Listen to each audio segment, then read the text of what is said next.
Saudações, leitores e seguidores do Instituto Liberal. Eu sou o Lucas Berlanza e esse é mais um IL Flash, aquele momento da semana em que a gente elenca os 7 artigos que mais impactaram, que mais fizeram sucesso no nosso site oficial e nas nossas redes sociais.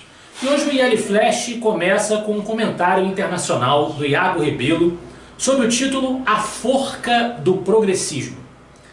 Uma das notícias que repercutiram nas manchetes internacionais foi uma crítica muito forte feita pelo presidente dos Estados Unidos, Donald Trump, a um grupo de parlamentares do Partido Democrata, chamado coletivamente The Squad, são todas mulheres. A gente citaria a socialista Alexandria Ocasio-Cortez, que já foi alvo de críticas em diversos artigos aqui no site do IL, e também, por exemplo, a Ilhan Omar, né, que é uma esquerdista ligada ao discurso islâmico, ela que é de origem somali, né, da imigração somali, que são parlamentares que discursam em níveis radicais na linha da esquerda americana, né, defendendo até, por exemplo, a Ocasio, o socialismo, como também defende o socialismo o Bernie Sanders, o senador Bernie Sanders, que tentou ser candidato à presidência tentando ocupar o lugar da Hillary Clinton contra o Donald Trump nas eleições passadas.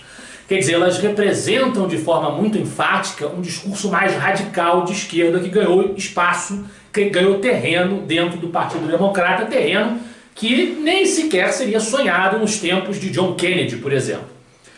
O que aconteceu foi que o Trump disse que essas senhoras odeiam os Estados Unidos, odeiam a civilização ocidental, né, odeiam Israel, e que por isso, se elas odeiam tanto, se incomodam tanto, deveriam abdicar das vantagens que essa civilização oferece e procurar outros caminhos, como os caminhos das sociedades islâmicas ainda influenciadas fortemente pela Sharia, a lei islâmica, e pela teocracia. Foi uma crítica que o Trump fez, que muitos acharam que foi uma crítica que fugiu dos protocolos, que não podia ser realizada por um presidente da República sob aquela forma. Muitos fizeram críticas à maneira porque o ataque dele a elas foi feito, o ataque verbal foi feito. Mas o fato é que o fundamento das críticas tem consistência. E muito mais absurdo foi o que disseram do Trump, dizendo que por ele ter feito essas críticas, ele é racista. Foi contra a raça das deputadas, a raça das parlamentares. Uma coisa que objetivamente não é verdadeira. E aí o que o Iago coloca em questão é que se nós passarmos a tirar o caráter objetivo desse tipo de afirmação, como é que fica o sistema legal? Existe o crime de racismo no sistema legal? Como é que fica? Seria possível processar o Trump por ele ter feito um comentário que objetivamente não é racista?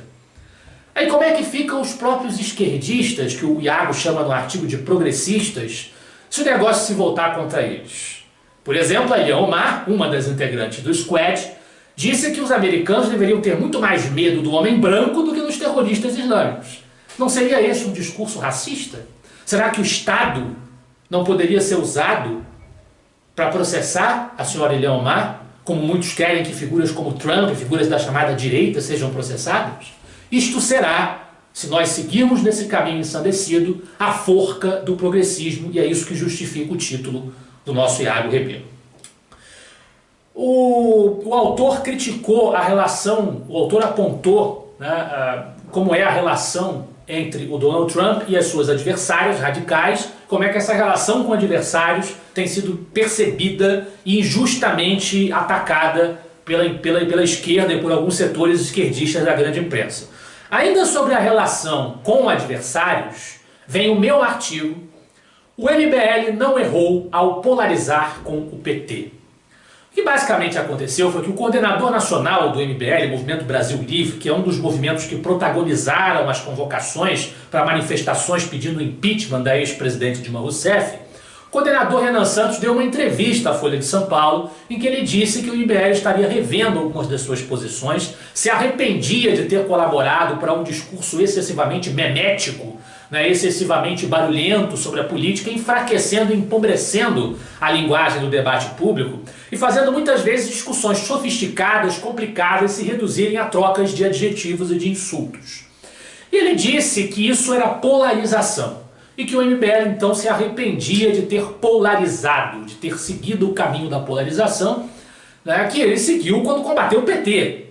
dizendo que o PT era o que efetivamente o PT era, dando nome aos bois. O PT é um partido de extrema esquerda que estava destruindo o Brasil, que patrocinava tiranias mundo afora, incluindo aqui na nossa região, na América Latina, as ditaduras bolivarianas. E eu escrevi meu artigo para dizer que, embora eu concorde com essa hesitação do MBL em alimentar um debate público que na verdade não é debate, é troca de insultos, em que é necessário que a gente tente tratar de discussões, de questões sérias, com mais sofisticação, sem ficar se reduzindo a apontar o dedo uns para os outros, até dentro da própria dita direita, dizendo que uns são socialistas fabianos, que outros são traidores, né? Que outros são boçais, que nós tentemos conseguir discutir assuntos importantes que têm peso para a agenda do país no momento, com mais sofisticação, mas que isso não se transforme num argumento para que nós renunciemos de forma absoluta à polarização. Porque a polarização entre ideias diferentes, ideias opostas, faz parte das democracias, e eu destaco no artigo o duelo que houve nos Estados Unidos em 1980 entre Ronald Reagan, representando a direita, e Jimmy Carter, representando a esquerda, numa eleição extremamente polarizada, no entanto extremamente elegante também, não precisou partir para a baixaria, em que os polos se enfrentaram e as instituições americanas não perderam por causa disso, os Estados Unidos não se transformaram numa ditadura por causa disso. Então eu fiz essa ponderação para que o MBL tenha o cuidado, levando a eles a reflexão para que eles tenham cuidado de não renunciarem às suas ideias, à sua identidade, ao vigor da sua identidade, e de não se arrependerem do que fizeram contra o PT, porque foi necessário. Depois que esse artigo foi publicado, o Renan Santos fez outros vídeos, deu outras entrevistas, inclusive fez um vídeo respondendo ao meu texto, em que ele argumentou que ele entende que realmente essa polarização em si, né, a polarização como um confronto de ideias, não é motivo para arrependimento do MBL. Felizmente ele tem essa consciência e nesse sentido parabenizo e encorajo o MBL a levar adiante a sua iniciativa de enriquecer o debate e a discussão, sem que deixemos de lado a ideia de que existem sim polos diferentes, correntes diferentes na disputa política, e isso não pode ser ignorado. E contra o mal a gente tem que ser viril, vigoroso, não ceder contra o mal. E o PT era o mal. Por falar em como lidar com adversários ainda, nós temos um artigo do Bernardo Santoro, que foi nosso diretor. Quando o Bolsonaro entra em conflito com alguém, ele faz trampolim para esse alguém. O grande tema da semana foi a resposta atravessada que o Bolsonaro deu ao presidente da OAB, Felipe Santa Cruz, dizendo que se ele quisesse, ele podia dizer como é que o pai dele, que foi morto durante o regime militar, como é que o pai dele realmente desapareceu. Bolsonaro aventando ali na discussão com o Felipe Santa Cruz, no debate geral, na discussão pública com o Felipe Santa Cruz, aventando o desaparecimento do pai dele. E muita gente achou, eu também, que essa resposta foi inoportuna, indelicada, evocar o pai que desapareceu quando ele tinha 2 anos, não importa se o pai dele era um terrorista, comunista, se foi morto pelo justiçamento dos próprios comunistas, importa para fins de estabelecer-se a verdade. Mas numa discussão do presente, você levantar isso sobre o pai de alguém, pareceu a muita gente, e a mim pessoalmente também, um ato inoportuno, desagradável e grosseiro do presidente da República. Isso gerou divisões e discordâncias na apreciação dessa atitude do presidente. O Bernardo, em vez de apontar a indelicadeza ou a grosseria ou o que seja, disse que esse tipo de resposta coloca o Felipe Santa Cruz num holofote na imprensa e no noticiário que ele não mereceria ter. Isso facilita a projeção de adversários como Santa Cruz, que podem estar pensando na busca de cargos públicos mais elevados mais à frente. Então ele critica do ponto de vista metodológico a resposta do presidente Bolsonaro. Agora sobre a forma como a imprensa, a grande imprensa, os veículos tradicionais têm tratado os adversários, aí sim, dos chamados progressistas, da chamada esquerda contemporânea, que muitas vezes tem abrigo nessa imprensa, nesses jornais. Tem mais uma crítica do João César de Mello. Em Vitória, Espírito Santo, um exemplo do que acontecerá com a grande imprensa. O exemplo é do jornal A Gazeta, de lá de Vitória, que fechou. E o João César de Mello atribui, em alguma medida, esse fechamento e um pouco da crise que os veículos da grande imprensa vêm sofrendo de credibilidade, a essa força que eles dão a certas agendas que desagradam, que confrontam de maneira muito caracterizada e muito virulenta o sentimento e as preferências de uma vasta parcela da sociedade. Assim como o Instituto Liberal defende a liberdade de imprensa, ele também defende que a imprensa deve estar sendo criticada constantemente, ela não está imune a críticas. E é isso que o João César de Mello vem fazendo em vários dos seus artigos, esse não é diferente.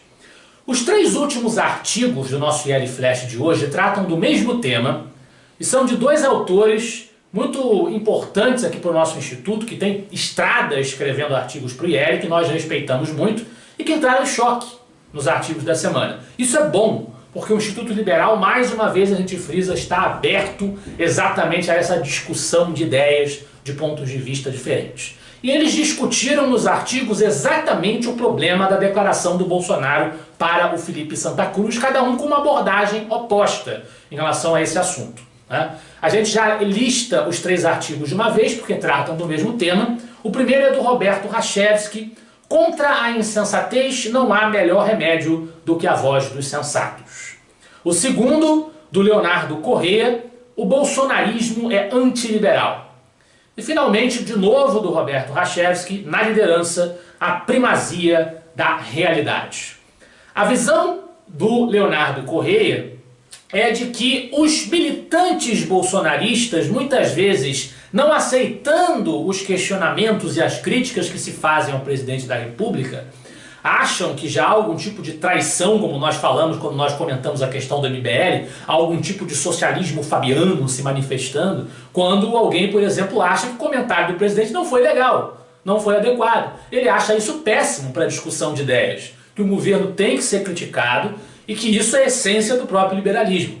Essa é basicamente a postura que o Leonardo Corrêa defende no seu artigo. Por outro lado, o Roberto Rachevski sustenta que Bolsonaro é o que é, que nós já sabíamos disso quando houve a eleição, e não poderíamos esperar do Bolsonaro o comportamento de uma Margaret Thatcher ou de um Ronald Reagan, e que o tipo de declaração que ele dá nessas circunstâncias, como na questão da resposta ao Felipe Santa Cruz, não deve receber holofotes em detrimento das medidas e das reformas liberais, privatistas do seu governo. Que haveria aí um certo exagero, uma certa afetação, uma certa hipocrisia na indignação que alguns manifestaram em relação a essa declaração. Eu, pessoalmente, fico um pouco no meio entre os dois. Eu acho sim que não é legal esse clima de afrontar a crítica, de não permitir a crítica de certa militância bolsonarista. Acho que o presidente não mandou bem nessa declaração. Nesse aspecto eu discordo do Rachevski, que embora ache que ele não diga que ele mandou bem, diz que a gente não deve dar nenhuma importância a isso, eu acho que deve. Mas também concordo que existe muita gente com indignação seletiva. Gente afetada, que entra em estado histérico, né, por algo que talvez não tenha tanta importância assim.